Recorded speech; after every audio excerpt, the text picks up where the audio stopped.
Hi everyone, and welcome to this AND session.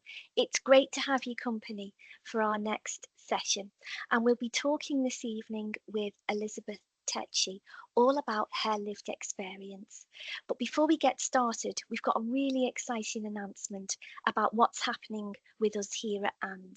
So a lot of you will be aware that AND, as we see here, represents the Adult Network, Neurodiversity and Dyslexia, and we are a coalition who come together with the idea of supporting our community, and what better idea and sentiment could that be?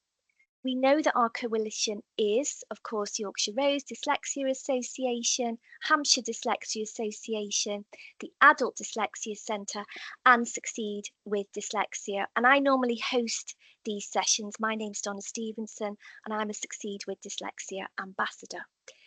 But we've got some exciting news because we've got some new members to our coalition. So it's a huge welcome to Neurobox, and I'm also in the Neurobox family. I'm part of their training team, and also a huge welcome to our friends at Helen Arkell Dyslexia Centre as well. And we'll be sharing the contact details at the end of our conversation. So let's say a big hello to our experts. I'm going to stop sharing that wonderful logo, which we're very proud of now with all our new members. And if I can ask Sue McKenna, Sue Flohr, Pat and Elizabeth to open up their cameras and unmute themselves so we can start our session. Hi everyone. Guys, before we get started, you've just heard me make this wonderful announcement that we've got newer members now to the coalition. But it's normally us guys that are on the live session. So Sue Flohr, can I come to you first just to give a sense of what the Adult Dyslexia Centre does? Well, the Adult Dyslexia Centre does what it says. It supports adults, but actually we do have quite a number of parents coming to us as well with queries. We have a helpline running with a phone and email, and we offer services like assessments, training, tutoring, anything, you name it, to individuals and organisations. Yeah, brilliant. Thank you, Sue. And thanks for all that you do there for the community. I'm going to come on to our other Sue then, Sue McKenna, who's chair of Hampshire Dyslexia Association. Sue, give us a sense of all the great work you guys do in Hampshire.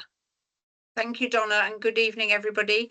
In Hampshire Dyslexia Association, we cover the geographical area of Hampshire, Southampton, Portsmouth and the Isle of Wight, and we offer support to assessors and tutors in that area, and we have an email helpline, and anyone can email in and ask for advice, support, networking.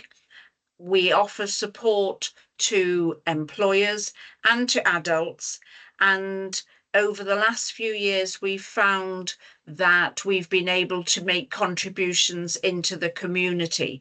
So at the moment we're offering support to a fantastic project in Portsmouth called the Literacy Hubs, and we're supporting over 100 children to attend there weekly for not particularly reading lessons, but to inspire an access to literacy in an area where they may not have that access. So we are inclusive for everybody in that area, and obviously what we're finding is a lot of adults are getting in touch with us and saying, I'm having troubles in the workplace, what can you do to help? And we direct them to this wonderful forum where we can hear people like Elizabeth talk about how we can offer some support. Brilliant. Thank you, Sue. And, thank you for what you do for the community there in Hampshire. Pat, last but certainly not least, tell us what you guys do at the Yorkshire Rose. You're the chair there. Yes, I'm the chair. I've been for many, many years, but I have to say I've now got a co-chair. Brilliant. Which means I might be able to do a little less work. Doubt it, but we'll see. So we started in West Yorkshire. I now live in North Yorkshire, and we cover all of Yorkshire and anybody else who wants to call us. There are not many associations in the north of England, so we do get calls from all over the place. And if we can, we help whoever we can. Like the other two groups, we have a helpline, both physical and email. I personally find the email ones quite difficult to answer because they never give me enough information. So I actually prefer the phone calls. You can do a lot more help, but we do what we can for whoever we can. Yeah. And our main service that we offer is touch typing courses on Saturday morning. And just this last Saturday, we got another little 9-year-old who passed the test, typing at 30 words a minute, and well, he didn't actually, 31 words a minute and 93% accuracy. And you should have seen the beam. It was wider than yours, Donna. How lovely. When these children actually do that, these are children who come in very some grumpy, some don't, so unconfident, and so I'm no good at anything. But when they actually pass that test, they grow 2 inches and the smile goes from ear to ear. So that's how real. And then as some of you know, we've just done a festival which we feel was very successful, and we're planning next year. Brilliant. That's great to hear. So, And I had the pleasure of attending that festival representing Neurobox. It was brilliant, Pat. So huge well done yeah. to you guys in Yorkshire. And thank you for everything else that you do. So, thank you to everybody who's listening to this, because this is going to be a really inspiring conversation. This is what we do it for, to create a safe space with trusted voices in our community. And I can think of no other great trusted voice than Elizabeth Takyi. I'm going to introduce her and then we'll get chatting, because what Elizabeth will share, we hope, is going to be truly inspirational. So Elizabeth, you are Neurobox Ambassador and a speaker. You were the founder and CEO of A2I Dyslexia. We might talk about that as we talk about your journey this evening. You've got a resume that is so very impressive. Many of the kind of achievements have been the recognition of you as an ally, as somebody who's a thought leader within the neurodivergent community. And in recognition of those great achievements, you have achieved in not that long ago, actually, you've been voted one of the 100 most inspirational women, and also you were one of the top 80 neurodivergent evangelists. Hopefully I'm saying that right, alongside many other well-deserved recognitions, Liz. So I can think of no one better to chat with. Hopefully what's going to be an inspiring conversation. So thank you. And let's get started then. So Elizabeth, can you set the scene for us about your journey with neurodiversity? Okay, hello everybody. Good evening, good morning, good afternoon, depending where you're watching from. I'm in sunny Tooting-Bec, as I said earlier. Absolutely beautiful today, and it's such a pleasure to be here to talk about my journey with neurodiversity, and I also have a physical disability, so I will kind of touch up a little bit on that as well. So Donna, thank you so much for the introduction. That was so lovely. My name's Elizabeth Takyi, and I have a lived experience of dyslexia, dyspraxia, dyscalculia, ADHD, and I have self-diagnosed with autism because I believe I have autism. I can't say that enough to anyone, because usually I will wait for the reports and everything to kind of believe it, but I know I have a lived experience of autism. And this is something that I've been on a waiting list with the NHS since 2019. Believe it or not, I'm almost giving up on it, but I can't give up because there is hope. So all my diagnosis came later on in my life, when I was in my mid-30s, and I'm not ashamed to share my age here. I'm 54 years of age. I got my first diagnosis of dyslexia when I was 32. I got dyspraxia when I was about 33. They were all diagnosed at different times. Erling syndrome when I was 35. ADHD when I was 53 last year. So yeah, they've all been different timing. I've always wished that there was an education psychologist that could have done everything at once at the age of 9. When Pat was talking about this young girl with a smile going across her face because she could do this touch typing, in fact, the happiness in me was just so unbelievable, because having dyslexia, living with dyslexia, when you achieve a milestone like that, it's time for celebration. And when Pat was explaining, I was so happy to hear that. So how did I get involved, or how did I start getting involved in neurodiversity and so forth? So like I said, I was diagnosed at 32 at university, but I'm going to go back a bit to when I was young. Yes, please do. Yeah. Yeah. So I'm going to start from when I was about 6, 7.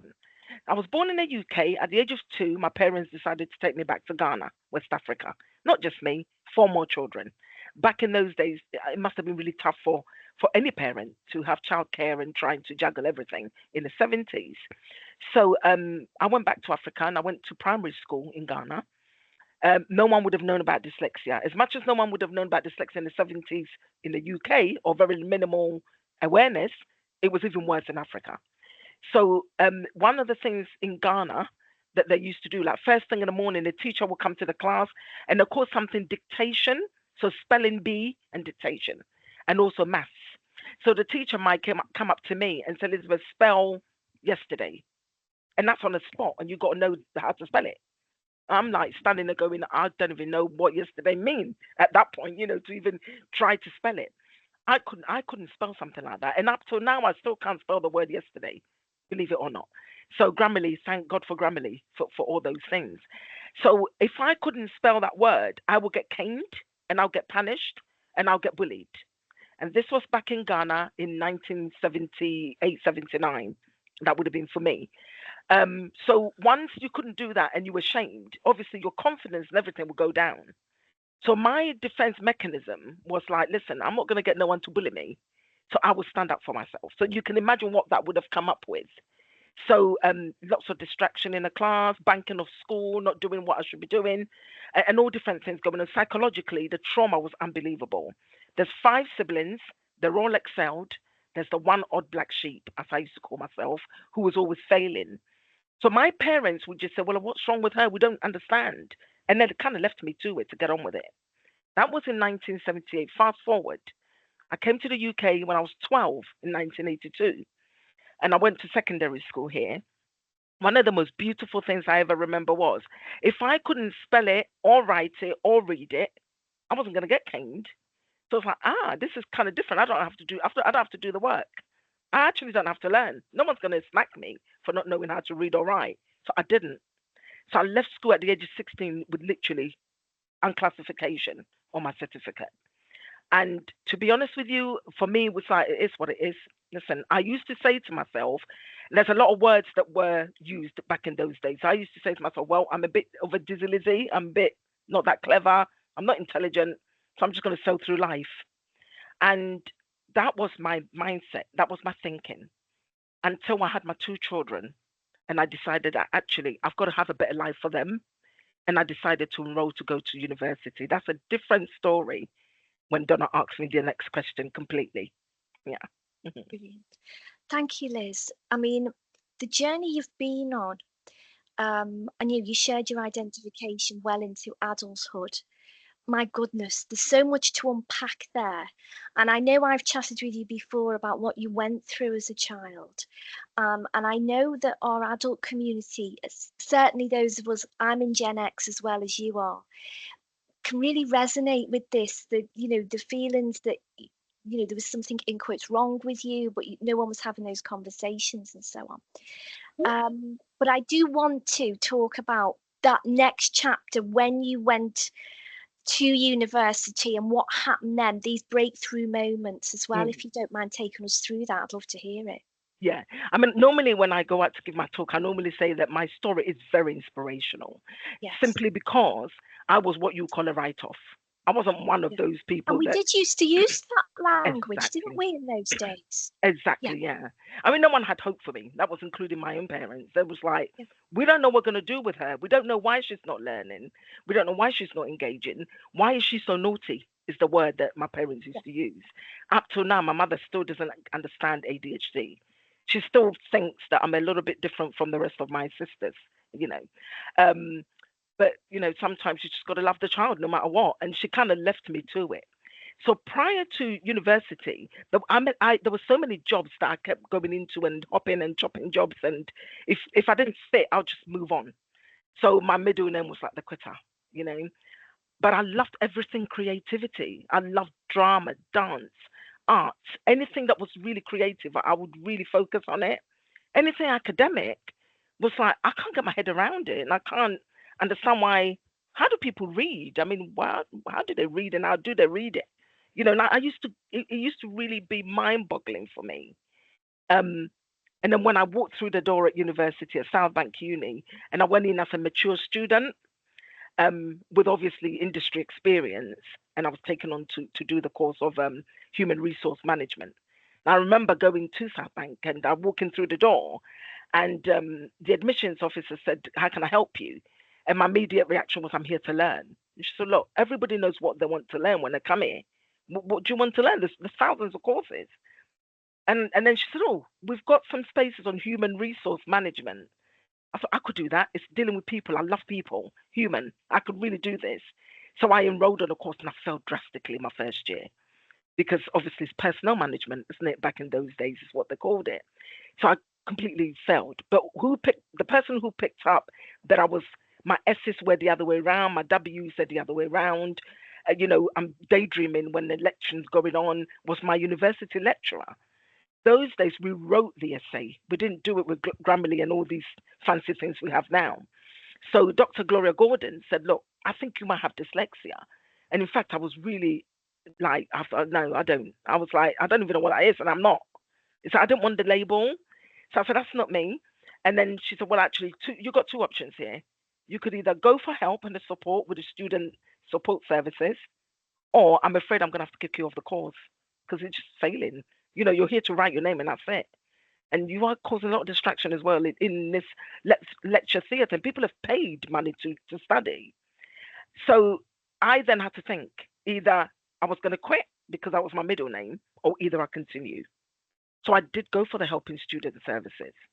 And even after the assessment, I was still adamant that that's not me. And that's the reason why that was, is because the stigma and the shame of having that label on me, and what would my community think of me if I ever said I had dyslexia and dyspraxia and dyscalculia and ADHD and all these things.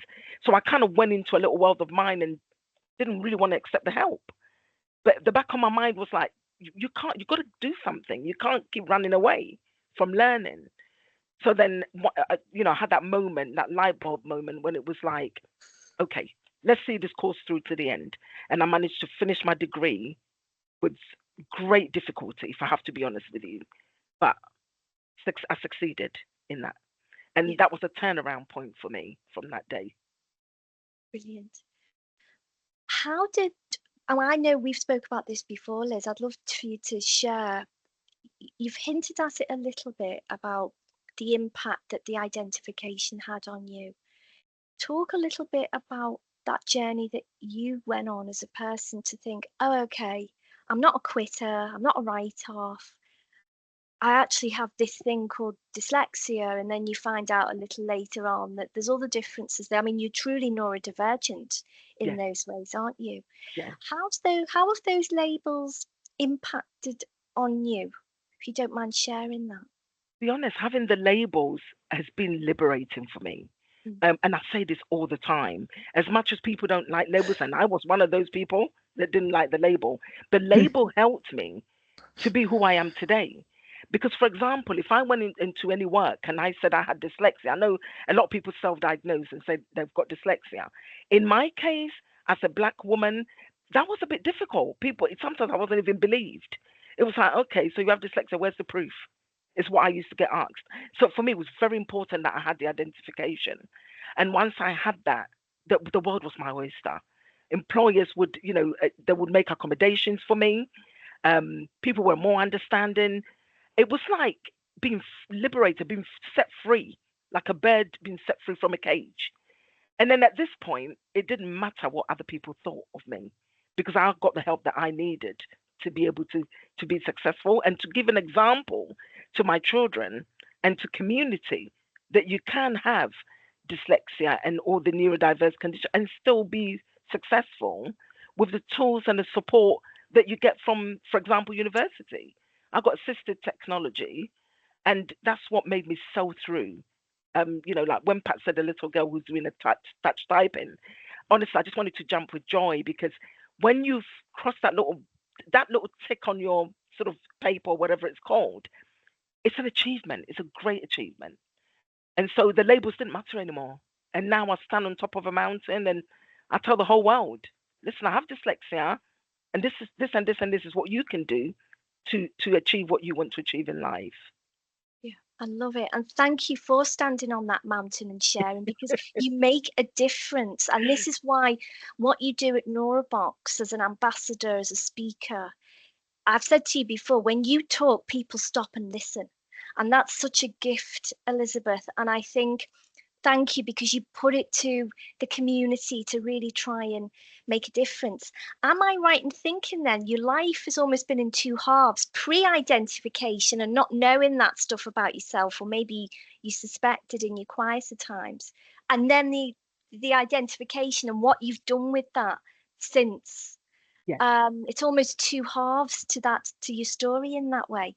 With that in mind, then tell me a bit about what you did with A2I, because this is when we first met, isn't it? I was at British Dyslexia Association, and we were very aware of the great work you were doing, and you were founder and CEO. Tell us a little bit about that. I love hearing it. Of course. So once I graduated, I got different jobs. You know, I got a job with the Metropolitan Police. I was working, I was an HR assistant. It didn't go very well in terms of the work, the support I was given, simply because I think it was very early on of the diagnosis of the dyslexia. So I was a little bit like ashamed to admit and accept the help. So I didn't really last long there. But looking back now, I wish I would have asked for more help. But at the time, I just didn't, because I felt like a sore thumb. We're talking about, this was early 2000, and all my screen would have been blue and my glasses would have been blue, and you got the little blue girl sitting in a corner, and I thought, I don't want to stick out like a sore thumb. So I didn't really excel very well there. But I moved on from there, and fast forward, I went back to university and did my professional qualification in teaching, because I really wanted to make a difference to the world. I wanted the little young girl Pat's talking about to see somebody who was not achieving to be who she's become today. And I want someone to look at them and say, well, if she can do it with all the support in a way, surely I can also reach the goal that I've set myself. So I kept persevering, and I then went to study for a professional certificate in teaching. Again, with industry experience, I worked as a TA for quite some time, and then I thought teaching might be the one for me. And the reason why teaching would have been the one, because I looked back at Lizzie, little old Liz, at the age of 8, and I thought, how many more young children are sitting in a corner of a classroom and maybe can't focus or can't catch up with the work the teacher set them, or may feel like they're not really excelling. And I thought, I want to make a difference in young people, old people, adults' life in terms of my lived experience. So A2I was born after my professional teaching qualification. I remember calling Aaron Smith at the BDA. Well, I actually called the BDA. And I said, I really want some support in the area where I live in Wandsworth, and I can't find any dyslexia support. And it was Paula Malone that picked up the phone, actually. And I think she then passed it on to Aaron. And I remember Aaron saying to me, well, if there is none in your area, if there's no dyslexia association in your area, why don't you set up one? I was like, that's an idea. And I've always been kind of entrepreneurial from when I was young. I always wanted to work, do something for me. So I thought, well, actually, I will do that. I will do just that. So I went off my way, and then I set up a Wandsworth dyslexia support group. I'll be very honest, it wasn't very successful in the beginning because it was something very new in Wandsworth. It's never been done. And it wasn't that successful initially.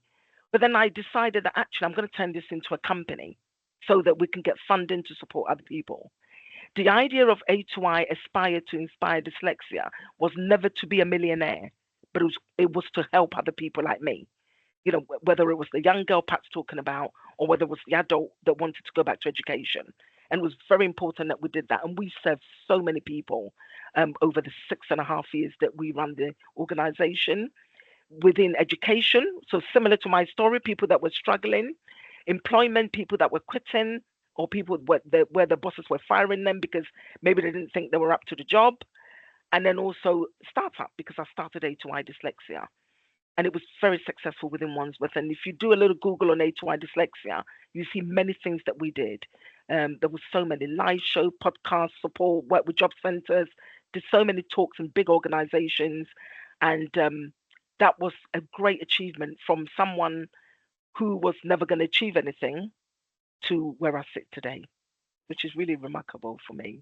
It is, and I think the journey then starts to gather momentum, because what you do now at Neurobox, and I know that you are starting a mentor program, it's the same passion, isn't it, Elizabeth, about giving back, inspiring, raising people up to be the best version of themselves. Absolutely. What messages then, bearing in mind everything you've been through, all the different chapters, for our community listening to this, and we know that Anne mostly says adults who, you know, often, unfortunately, we're still struggling with these issues, a lot of our adult community. What messages would you like to share with adults listening to this? I think any adult who's listening to this and feel like they've come to like a stumbling block, or they're not getting the support they need, or perhaps they want to go back to education, but they're a bit fearful of the unknown, I would say, you know what, I'm a big risk taker. And I would say, honestly, jump for it and go for it. Because if you get to where you want to be, you can ask for that help. And one of the things I've learned along the way is never be afraid to ask for help. Because if you don't ask, you're never going to get the answer. The only answer you're going to get is either a yes or a no. And whichever one you get is to our own benefit. I know some of us don't really want to hear no, but no can also be great to be able to, you know, go into other things as well. So the message I'll give to any adult is take that chance and go for it. And, you know, it's better you try than you never try at all.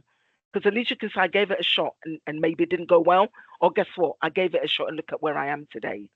So I will always say, give it a try. And no matter what you want to do, whether it's work, whether it's your own startup, whether it's advice, whether it's anything to do with neurodiversity, one of the words I can use today is ask. Ask for the help.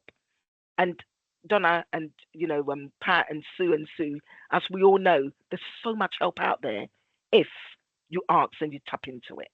It doesn't, I'm not saying that it's easy, but perseverance sometimes can get you to where you want to be. Yeah, thank you, Liz. And I think listening to your story and all the other guests that we've had so far in our AND sessions, you know, that ties in with everything you've just said, Ray. This is a pattern in people's stories. And you're right, people aren't on their own. There's lots of support out there. Pat and Sue, isn't Elizabeth brilliant? Any questions from you guys before we round up the conversation? Pat, I could see you were nodding as Liz was talking. I'd really like to know whether your children are dyslexic. Actually, my son's got ADHD. And again, I was running away from that. It was the school head teacher that said, he's so distractive, I don't think we can teach him anymore. So you're going to go for help. And actually excluded him from school. And at the age of 8, he was then diagnosed with ADHD. Again, I didn't have much awareness of that, but yes, he's got ADHD. My middle daughter, who's 27, has got dyspraxia. And my youngest, who's 14, has got auditory processing disorder. So very genetic. And my mother, who still doesn't understand some of the things I do, probably have dyslexia. She's 84 years of age, and I'm pretty sure she's got dyslexia. Yeah. A truly neurodivergent family. Yeah, absolutely.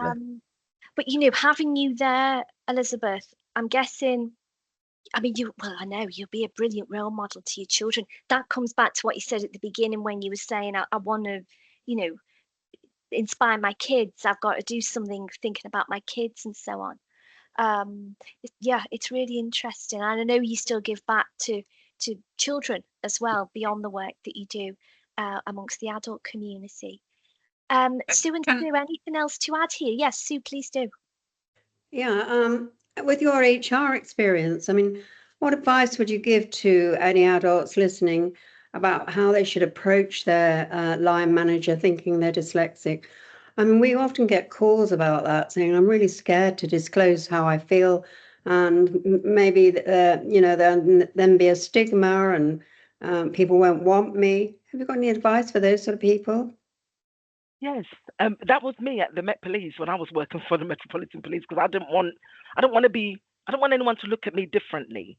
It got to a point where my line manager was like, I don't even know if she's telling the truth, even with my report. It was that difficult. So one thing I would advise anybody who's here today or who will watch it later or whenever is to approach your line manager and have a safe space to be able to speak to them about your experience with your lived experience with any of the neurodiverse conditions. I know it's very difficult. Some people say, do I disclose or do I not disclose? I will speak for me personally. I would disclose, because if that company does not accept you, then it's not the right place for you to work anyway. Then it's best you kind of moved on. But if there is, because sometimes when you ask, there is help available. And I think, like, in the 21st century, neurodiversity is really much spoken about. I mean, on our LinkedIn page, there's loads of businesses that run their own companies and things. And I think if you you speak to your line manager, and then perhaps go to the HR department as well, and speak to the HR department and say, look, this is what the condition, I have dyslexia, and I believe if I get the right support in the workplace, I would thrive and be very productive in my work, and it'll be a success to the company. And I'll also recommend that these companies go for perhaps awareness training or anything like that for the company, so they're aware of what neurodiversity, disabilities, and other things stand for. So I would say speak to your line managers. Yeah, I think that's good advice. I would say the same, but you have that confidence now behind you to be able to do it. They don't all have that. But you did say there is a lot of support out there, and people might think, oh, where?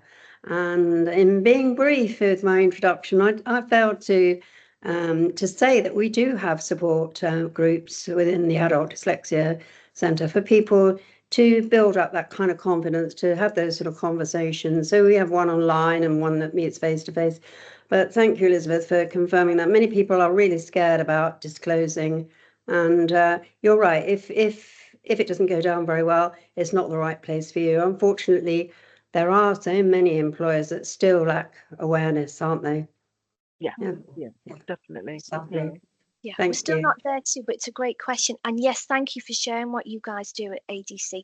The services you speak of are free, aren't they? Which is so absolutely. brilliant. So they can build up that confidence. Could I raise the point, Donna and Elizabeth?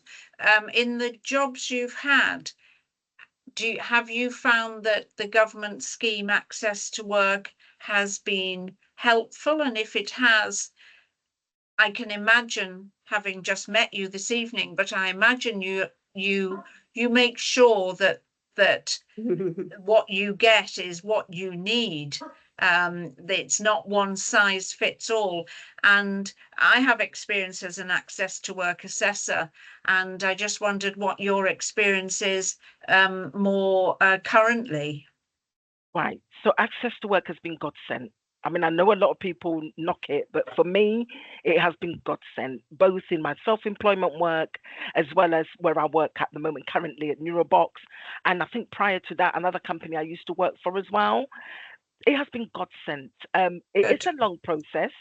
It does take forever, but when it works, it works. Yeah. And I think for me, it's about not giving up, because it can be where a point where you think, actually, this is just too much for me. I can't do this. But one of the great things about Access to Work, you can actually phone them and somebody will help you over the phone to fill those forms in. Yeah. And I will always sing songs and praises about Access to Work, because it's really helped me in my work, my line of work.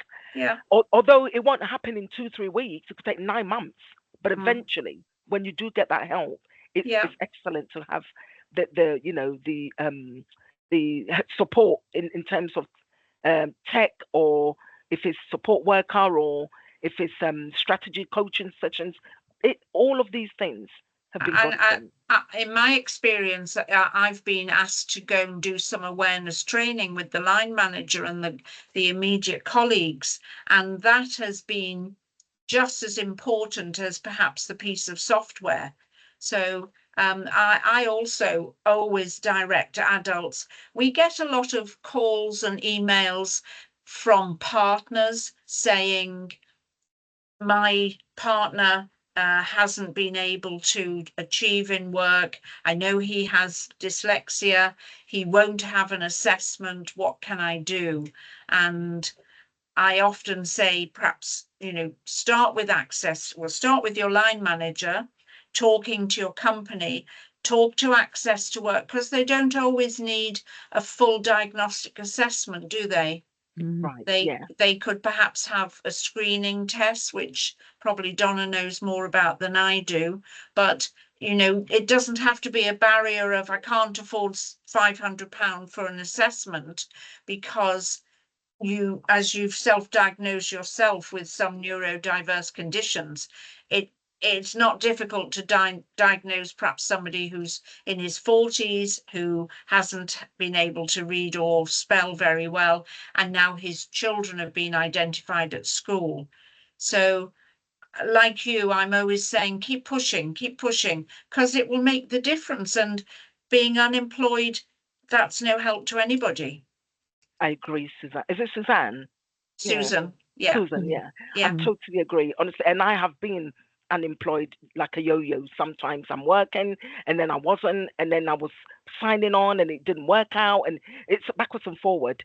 But with the Access to Work support, it has been so, I don't even know the word to use for it. It's like, it's just been so helpful. Without that, I don't think I would have been able to even maintain any jobs, because it's not easy. For example, running a business wasn't an easy thing to do, but having the support worker there to kind of help me with the admin stuff and all the things made it a huge difference. So sometimes when people say, oh, HY is such a successful business, I didn't do this by myself.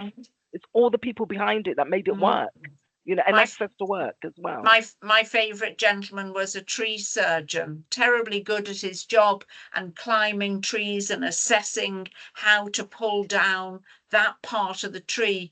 But he didn't have an idea how to invoice. He didn't have an idea how to manage his diary and his time management, and he was losing clients, and it wasn't difficult to be able to put all that in place, and he was really successful. And he was a part-time fireman as well, so we directed him to the service in the fire service, and then he went on to pass his exam with the support. So it's just having the confidence perhaps to make that first phone call, to make that first conversation. And I think your example is a fantastic example to show people what can be done from somebody who left school with nothing, as you said. Absolutely. Yeah. Thank you. Brilliant. Thank you, guys. Well, as Liz was talking about asking for help, seeking advice, as we close down the recording, ready to take questions live from the colleagues who are with us this evening, we don't do that on the recording. But on this recorded bit, I'm now going to share the contact details of our coalition partners, where some of them have a helpline where you can reach out and ask for help and advice. So let me just bring that up. As I say, our list has grown because now we have Neurobox and Helen Arkell Dyslexia Charity on that contact list. But here we see ADC with the helpline and helpline email, Yorkshire Rose, helpline number, email address, Hampshire, their email address. Succeed does not have a helpline but got lots of useful information. So there is the info at email address.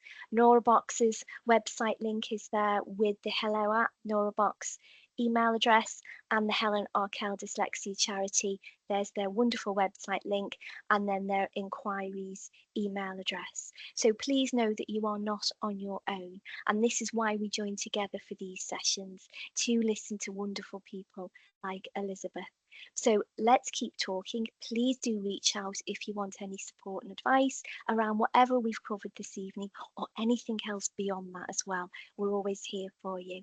Thank you for listening, everybody.